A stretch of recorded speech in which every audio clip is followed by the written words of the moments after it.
Oi, pessoal! Olá! Então, estamos aqui novamente, hoje para falar, na verdade, para responder uma pergunta que recebemos, que é perguntando sobre qual é a diferença do sexto mandamento e do nono mandamento, tá?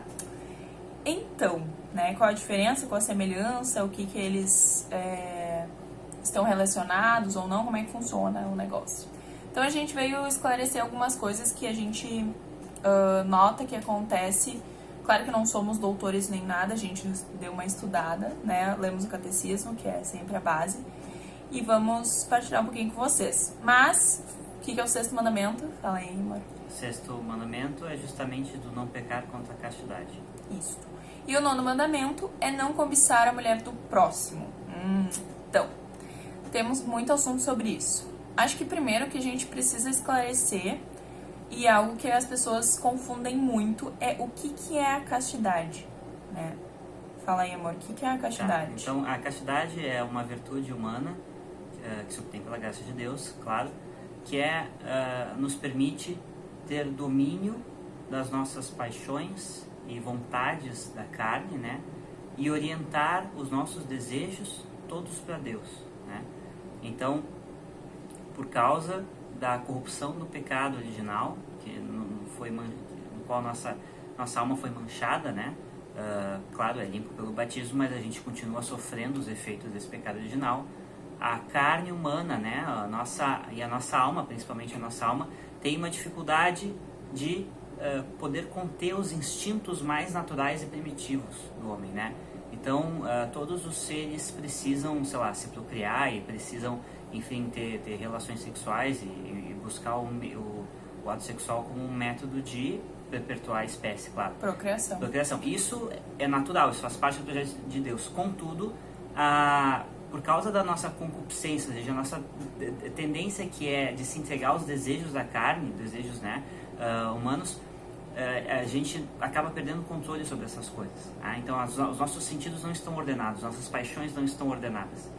Tá? Então, é muito difícil, muitas vezes, tanto para o homem quanto para a mulher, de, às vezes, conter esses impulsos, né, sensuais, né? De cultivar a pureza, né? Pureza de coração, né? Poder enxergar o ser humano como uma janela para Deus, né? Como José via Maria a todo instante, né? Só uma coisa, que eu vejo que as pessoas, elas confundem muito castidade com celibato, né? Eu acho que as pessoas, às vezes, tem muita gente que pergunta, assim, quando alguém fala, meu Deus, tem namoro santo, que nem a gente falou no último vídeo sobre namoro santo, e daí as pessoas perguntam, vocês vivem a castidade, como é que é? E aí as pessoas perguntam, não é por mal, assim, mas, vocês vivem a castidade no sentido de vocês vocês não mantêm relações sexuais no namoro, uma abstinência, né? Total. Como se a castidade fosse não manter relações sexuais, né? E a castidade, ela é, como o Lucas falou, uma virtude para que a gente ordene as nossas paixões e alinhe os nossos desejos com os desejos de Deus, né, para nós. Então, assim, se eu sei que a castidade, né, é ordenar esse desejo, e nós sabemos que, por exemplo, para os homens é muito mais fácil para eles são pessoas que são visuais, né? Os homens são mais visuais na questão do desejo e as mulheres são mais sensíveis. As mulheres são mais sentimentais, né? Que nem um padre me disse uma vez, o homem é tipo fogão... Como é que ele falou? Não, é fogo de palha. Fogo de palha e mulher é um fogão a lenha que tu vai esquentando, só que também quando esquenta demora pra apagar. E o homem, ele esquenta rápido pra acender e rápido pra apagar. Então assim, é uma coisa muito visual. E a mulher, ela já é mais sensível, já se liga a uma questão mais sensível mesmo. Mas assim, o que isso influencia no nono mandamento, né? No caso, o que o sexto mandamento influencia no nono, que é não pecar contra a castidade e não cobiçar a mulher do próximo. Porque como os homens são mais visuais, acontece que, por exemplo, a mulher que se veste de uma forma mais sensual, mais provocante, com decote... Ou seja, que falta com a virtude da modéstia, né? Exato. Auxilia, sim, o homem para que isso chame atenção, né? A mulher, quando ela se veste assim, ela se veste para chamar atenção. Porque ela quer se ver e se ver bonita daquela forma. E se sentir cobiçada. E se sentir cobiçada, porque a mulher se sente bem quando ela é desejada pelos outros, né? As pessoas querem ser desejadas. Claro que esse mandamento, embora esteja direcionado diretamente a não cobiçar a mulher do próximo, porque é natural da mulher se sentir cobiçada, a mulher também não se pode deixar desejar ser cobiçada pelo próximo, né? Isso não faz sentido, né? Então, por isso que o nono mandamento vale para os dois, né? Até por uma questão de senso, né? Porque, por exemplo, tu vai estar num casamento, né? Digamos que tu esteja num casamento.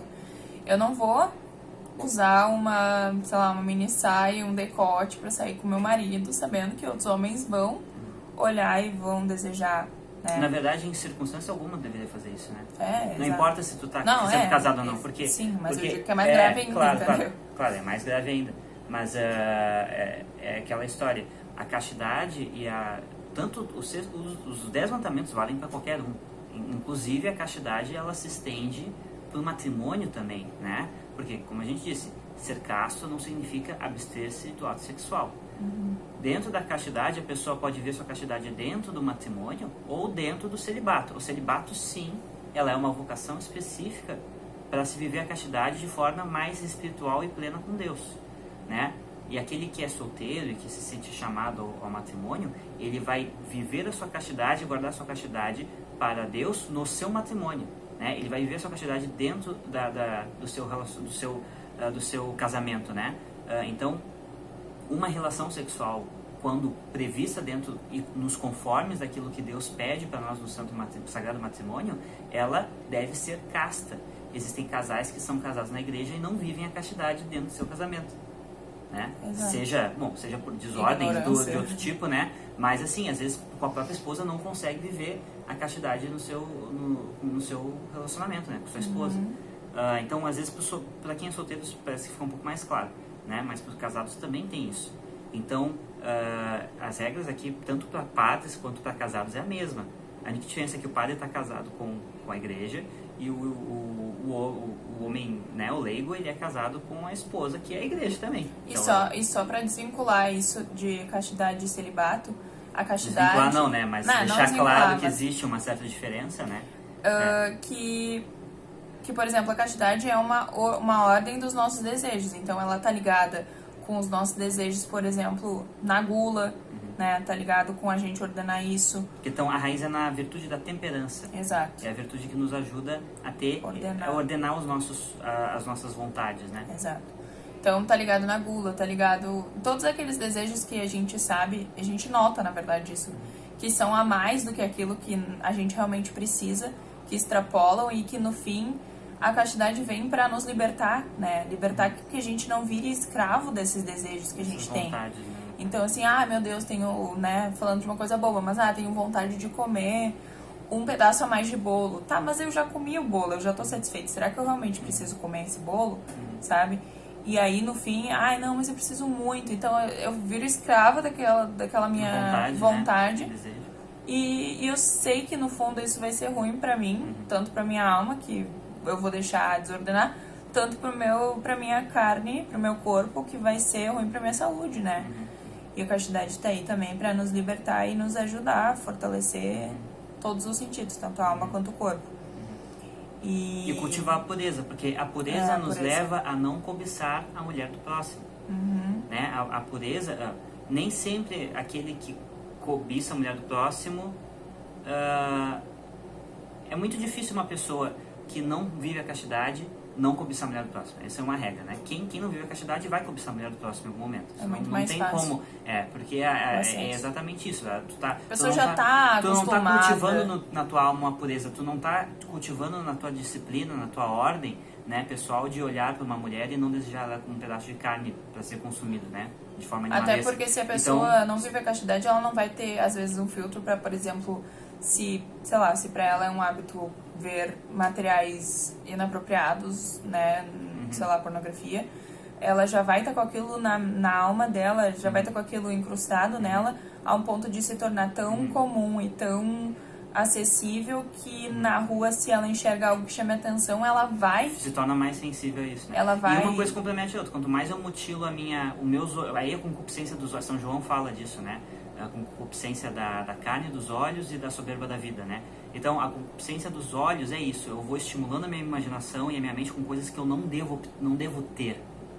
E isso leva a uma concupiscência da carne, ou seja, me permitir que esses desejos tenham reflexo na minha carne e eu ceda às tentações da carne, né? Então são coisas que começam na alma e depois refletem na carne, na verdade é isso, né?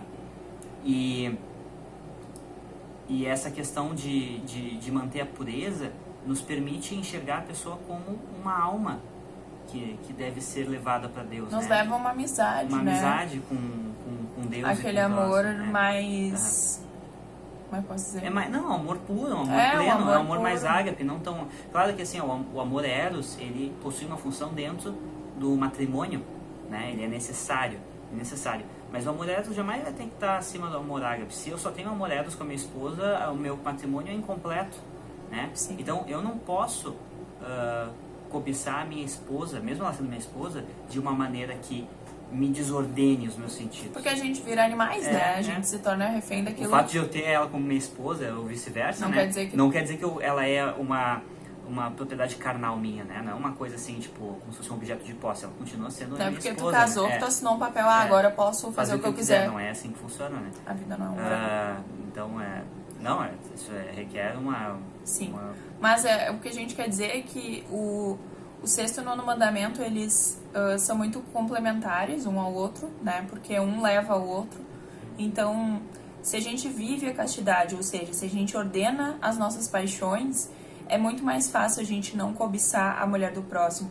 E também, é o que a gente queria falar também, que pode cair naquele escrúpulo, né, da pessoa pensar assim, meu Deus, então não posso cobiçar. Não posso olhar, não falo mais com mulher. Não posso mais falar com mulher. Não posso conviver com a pessoa do outro sexo, né? Não posso... Pra quem nada. Pra quem é leigo e tem que conviver no mundo, e viver no mundo, a não ser que tu vire um monge, um cartucho e vá, sei lá, pro monastério masculino, nunca mais veja uma mulher na tua vida, tu vai conviver mesmo assim vai ver, porque vai ter tu vai conviver com mulheres, tu vai conviver com mulheres no teu dia a dia. Então, assim, tu tem que saber se portar de uma maneira civilizada e cortesa. E pra saber então, se portar, viva a castidade. Só que, claro, uma coisa que infelizmente acaba acontecendo é que as mulheres já não cultivam mais, os homens também, mas as mulheres já não cultivam mais a modéstia. Então, a forma como as mulheres se vestem, elas não ajudam os homens a manterem a sua pureza. E da mesma forma, muitas pessoas falam, né? Eu sei que esse vídeo não é sobre modéstia, mas já pegando o vínculo.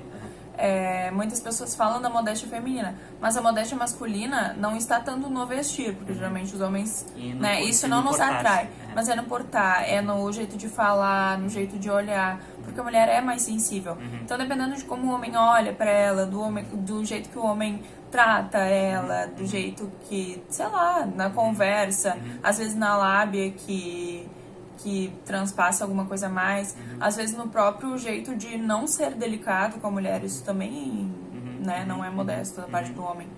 Uma questão cortesã, assim. Então, eu acho que os dois têm que se portar modestamente, sabe? Então, é aquela história, o homem e a mulher, eles podem conviver e podem ser amigos, só que é muito aconselhável que nenhum homem tenha uma amizade tão profunda com uma mulher que não seja sua esposa, e vice-versa, né? O teu melhor amigo tem que ser sempre tua esposa. Essa história de homem casado, homem que tá num relacionamento, que tem como melhor amiga uma outra mulher que não seja sua esposa, tem alguma coisa errada aí. Dá brete. Porque tu tá te comprometendo com a alma daquela pessoa pro resto da vida, com a outra pessoa não, ela é tua amiga só.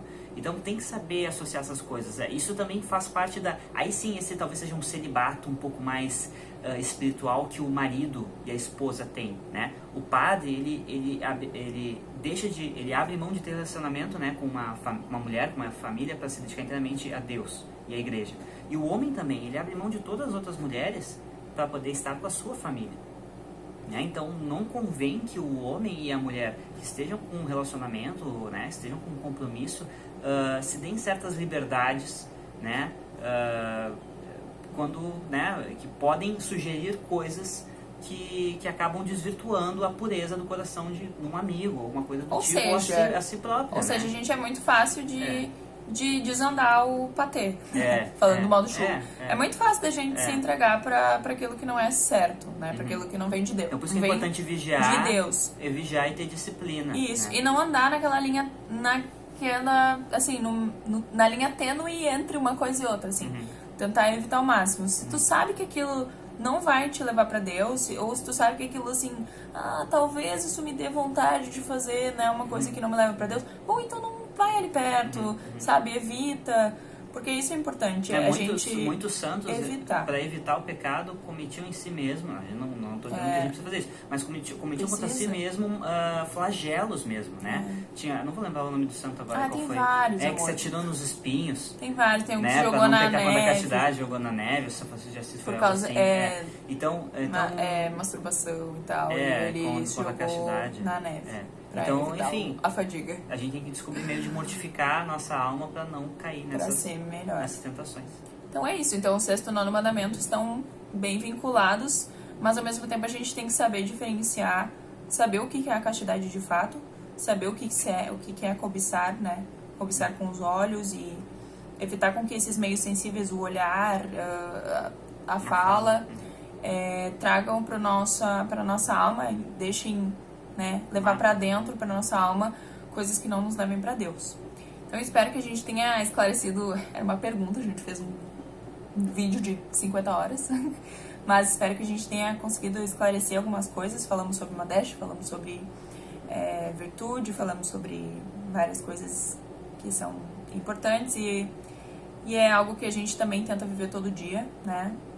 Então... Não sem custo, né? Não, é com muito custo. Não existe custo. Então é isso. Espero que vocês tenham gostado do vídeo. Se tiverem alguma pergunta sobre o assunto, podem nos mandar, a gente responde. E fiquem com Deus. E lembrem que é justo que muito custe o que muito vale. Exatamente. Salve Maria. Salve Maria.